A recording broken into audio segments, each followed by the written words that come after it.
5.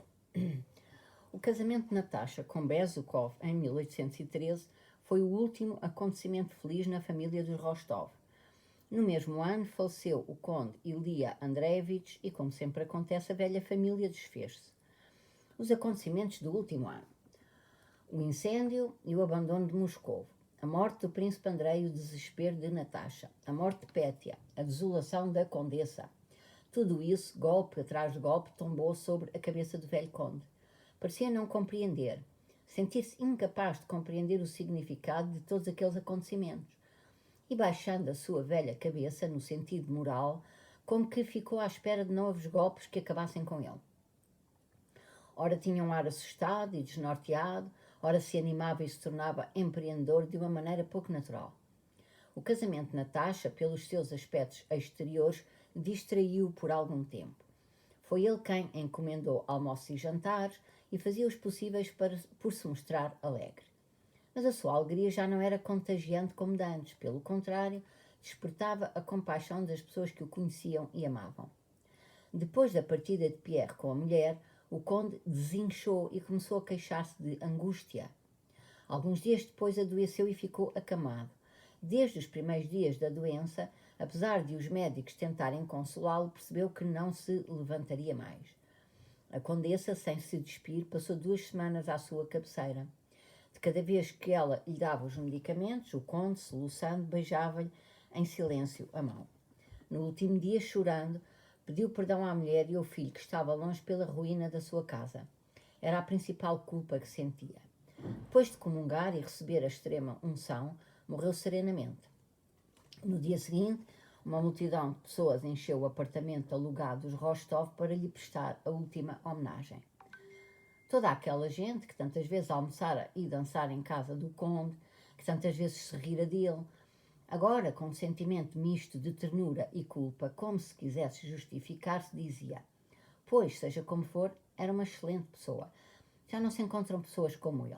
Quanto às fraquezas, quem não as tem? Foi precisamente na altura em que os problemas do conde estavam a chegar a um ponto tão enredado que era possível imaginar sequer qual seria a saída se as coisas continuassem assim por mais um ano, que ele morreu. Nicolai estava em Paris com as tropas russas quando lhe chegou a notícia da morte do pai. Pediu de imediato a passagem à reserva e, sem esperar pelo despacho, partiu de licença para Moscou. Transcorrido um mês sobre a morte do conde, a situação financeira da família ficou absolutamente definida, tendo-se toda a gente espantado com a enormidade das pequenas dívidas de que ninguém suspeitava. As dívidas ultrapassavam 2 vezes a fortuna dos Rostov. Os amigos e parentes aconselharam Nicolai a recusar a herança. Mas nessa recusa via Nicolai uma manifestação de censura ao pai, cuja memória era sagrada para ele. Assim nem quis ouvir falar disso e declarou-se herdeiro, com a responsabilidade de saldar as dívidas. Os credores, que em vida do conde se calavam por influência indefinida, mas poderosa, da generosidade desleixada do conde, começaram todos a exigir pagamento. Criou-se, como sempre acontece, uma espécie de competição, quem receberia primeiro. E pessoas como Mitenka e outros, na posse de letras que não eram de dívidas, mas de prendas, eram as que se apressavam como os credores mais exigentes. Não davam sossego a Nicolai, que não lhe concediam adiamentos, e os que dantes poupavam o velho responsável das suas perdas, se na verdade havia perdas, agora atiravam-se implacáveis ao jovem herdeiro, sem dúvida inocente, mas que se encarregara voluntariamente de pagar as dívidas. Nenhuma das combinações tentadas por Nicolai resultou. A propriedade foi vendida em asta pública por metade do preço e metade das dívidas ficaram ainda por pagar. Nicolai aceitou os 30.000 rublos que o cunhado Bezukov lhe propôs para pagar a parte das dívidas que reconhecia como verdadeiras. Depois, para não ser metido na cadeia por causa das restantes dívidas, de que o ameaçavam os credores, voltou ao serviço público. Voltar para o exército, onde era candidato à primeira vaga de comandante de regimento que abrisse, era impossível, porque a mãe se agarrava agora ao único filho como seu último estímulo de vida. Por isso, embora não gostasse de ficar em Moscovo, no meio de um círculo que o conhecera nos melhores tempos passados, apesar da repugnância que tinha pelo serviço na administração pública, aceitou ser colocado num departamento de Moscou. Despiu o querido uniforme militar e instalou-se com a mãe e Sónia num pequeno apartamento em Svizek, Vrjazek. Nesta altura, Natasha e Pierre viviam em Petersburgo sem terem uma clara noção de qual era a situação de Nikolai.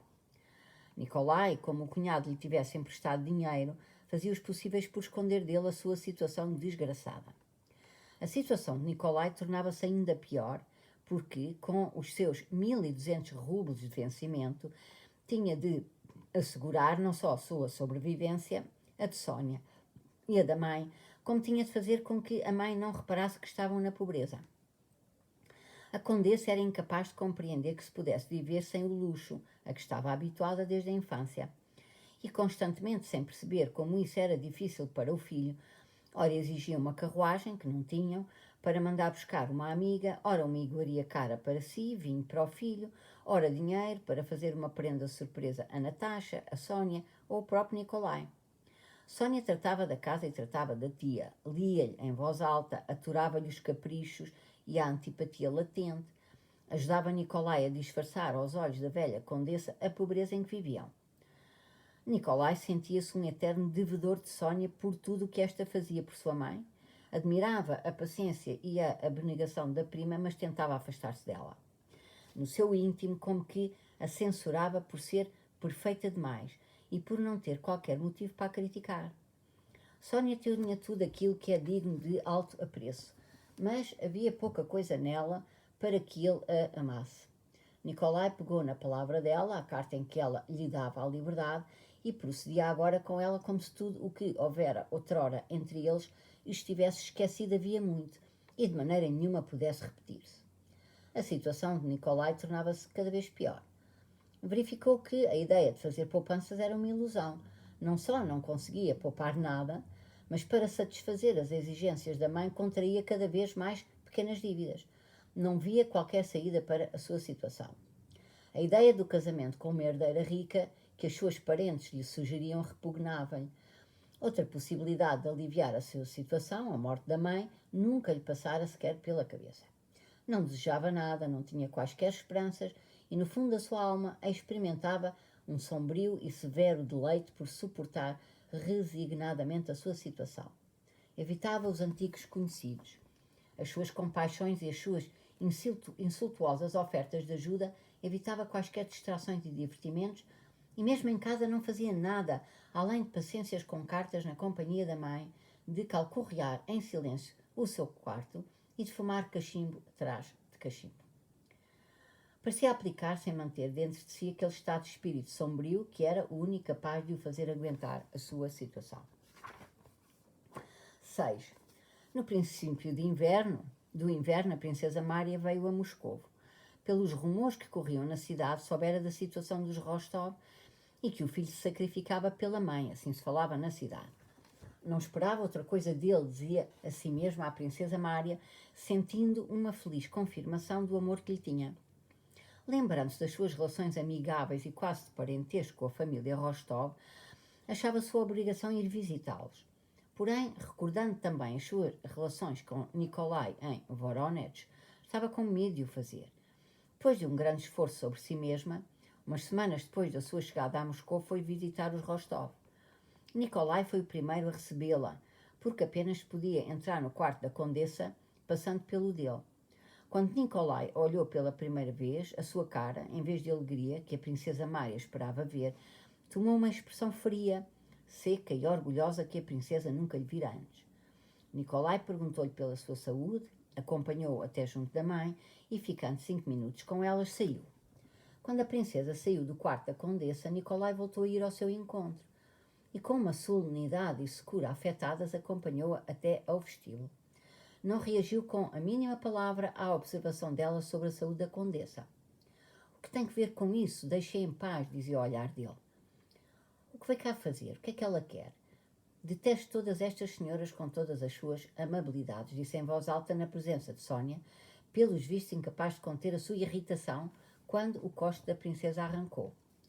Ah, como pode falar assim, Nicolas? Disse Sónia, mal conseguindo disfarçar a sua alegria. Ela é tão bondosa e a mamãe gosta tanto dela. Nikolai não respondeu nada e gostaria de nunca mais falar da princesa. Porém, desde esta sua visita, a velha condessa todos os dias puxava a conversa sobre ela várias vezes ao dia. A condessa louvava-a muito, exigia que o filho a fosse visitar. Exprimia o desejo de a ver mais vezes, mas ao mesmo tempo ficava mal-humorada de cada vez que falava nela. Nikolai tentava calar-se quando a mãe falava da princesa, mas o seu silêncio irritava a condessa. É uma menina decente e maravilhosa, dizia ela, e tens de a visitar. Pelo menos vais ver alguém, acho que te aborreces aqui connosco. Mas não me apetece, mãezinha. De antes querias vê-la, agora não te apetece. Francamente, Alminha, não te compreendo. Ora estás entediado, ora não queres ver ninguém. Eu nunca disse que estava entediado. Como é isso? Dizes que não queres vê-la? É uma menina muito decente e sempre gostaste dela. Agora não sei quais são as tuas razões. Tens sempre segredos para mim. Nada disso, mãezinha.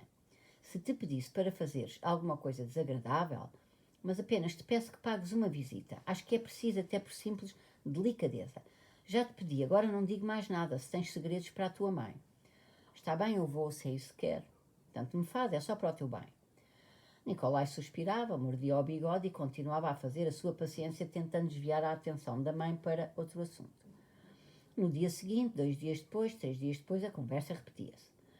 Depois da sua visita aos Rostov e da recepção inesperadamente fria que lhe fizera Nikolai, a princesa Mária reconheceu que tinha razão quando hesitava em ir à casa deles. Nem outra coisa eu esperava, dizia ela mesmo, chamando em sua ajuda todo o seu orgulho. Não quero saber dele. Quis apenas ver a senhora, que sempre foi boa comigo e a quem devo muito. Porém, tais raciocínios não a acalmavam. Quando recordava a sua visita, acometia uma sensação semelhante ao arrependimento. Apesar de ter decidido firmemente não visitar mais os Rostov e esquecer todo o assunto, sentia-se constantemente numa situação indefinida. E quando perguntava a si mesma o que exatamente a atormentava, tinha de confessar que era a sua relação com Rostov. O tom frio e educado de Nikolai não provinha dos sentimentos que ele alimentava em relação a ela. A princesa tinha a certeza disso. Aquele tom encobria qualquer coisa. A princesa precisava de esclarecer isso. Enquanto não o fizesse, sentia ela, não sossegaria. Um dia, nos meados do inverno, estava sentada na sala de aulas acompanhando os estudos do sobrinho, quando lhe anunciaram a chegada de Rostov. Firmemente decidida a não revelar o seu segredo e a não manifestar a sua confusão, pediu a Mademoiselle Bourrienne que a acompanhasse e entrou na sala de estar. Bastou-lhe o primeiro olhar à cara de Rostov para compreender que ele estava ali apenas para cumprir um dever de delicadeza, decidindo por isso manter sempre um tom semelhante àquele em que Rostov se lhe dirigia. Começaram por falar da saúde da condessa, por mencionar conhecidos comuns, depois falaram das últimas notícias da guerra e, transcorridos os 10 minutos exigidos pelas conveniências para que a visita pudesse levantar-se, Nikolai começou a despedir-se. A princesa, com a ajuda de Mademoiselle Bourrienne, aguentou a conversa muito bem. Mas no último minuto, quando Rostov se levantava, a princesa sentiu-se tão cansada de falar no que não lhe interessava e atacou com tanta força a sensação de que apenas a ela eram dadas poucas alegrias na vida, que, fixando os olhos luminosos num vago ponto à sua frente, ficou imóvel sem reparar que Nikolai se levantara. Nikolai olhou para ela e, querendo fingir que não reparava na distração dela, disse algumas palavras a Mademoiselle Bourrienne e voltou a olhar para a princesa. Ela continuava imóvel e no seu rosto pintava-se um sofrimento meigo. Nikolai de repente teve pena dela e teve a vaga sensação de que talvez fosse ele o causador da tristeza que se exprimia na cara da princesa. Teve vontade de a ajudar, de lhe dizer umas palavras simpáticas, mas não conseguiu inventar nada. Adeus, princesa, disse ele. A princesa Mária caiu em si, corou e suspirou gravemente. Ah, desculpe, disse ela como se acordasse. Já se vai embora, conde. Então adeus, mas e a almofada para a condessa? Espere, já a trago, disse Mademoiselle Bourrienne e saiu da sala. Ficaram ambos calados, lançando olhares um ao outro de vez em quando. Pois é, princesa, disse finalmente Nikolai, sorrindo com tristeza. Parece que foi há tão pouco tempo, mas já correu tanta água desde o dia em que nos encontramos pela primeira vez em Bogutucharov. A desgraça em que estávamos todos, como tudo aquilo nos parecia, mas eu daria muito para que esse tempo voltasse. Infelizmente é impossível. Enquanto ele falava, a princesa perscrutava-lhe os olhos com o seu olhar luminoso. Tentava perceber o sentido secreto das suas palavras, o indício que lhe revelasse os sentimentos que Rostov tinha por ela. Sim, sim, disse a princesa, mas o conde não tem razões para lamentar o passado. Se bem compreende a sua vida atual, vai recordá-la sempre com prazer, porque o sacrifício que está a fazer agora na sua vida... Não aceite os louvores, interrompeu a Nicolai apressadamente. Pelo contrário, não pare de me censurar, mas esta conversa não é nada interessante nem divertida. E o seu olhar voltou a tomar uma expressão seca e fria. Porém, a princesa já vira nele o homem que conhecia e amava, e era apenas com este homem que agora falava. Pensava que o conde me permitiria dizer-lhe, disse ela. Ficámos tão próximos de si, da sua família, por isso pensava que o conde não acharia inconveniente a minha preocupação. Mas estava enganada, disse ela. A sua voz tremeu de repente. Não sei porquê, continuou recompondo-se, mas antes o conde era diferente e há 1000 razões para o porquê. E acentuou o porquê. Agradeço-lhe, princesa, disse baixinho. Às vezes é difícil. Ah, então é isso, dizia a voz interior na alma da princesa Mária. Não, não foi apenas por este olhar alegre e bondoso e aberto, não foi apenas por esta aparência bonita que eu me apaixonei. Adivinhei-lhe. A alma nobre, firme, abnegada, dizia para si mesma. Pois é, agora está pobre e eu sou rica, sim, é por isso. Se não fosse isso... E recordando a antiga ternura dele, e olhando para o seu rosto bondoso e triste, compreendeu de repente a causa da sua frieza.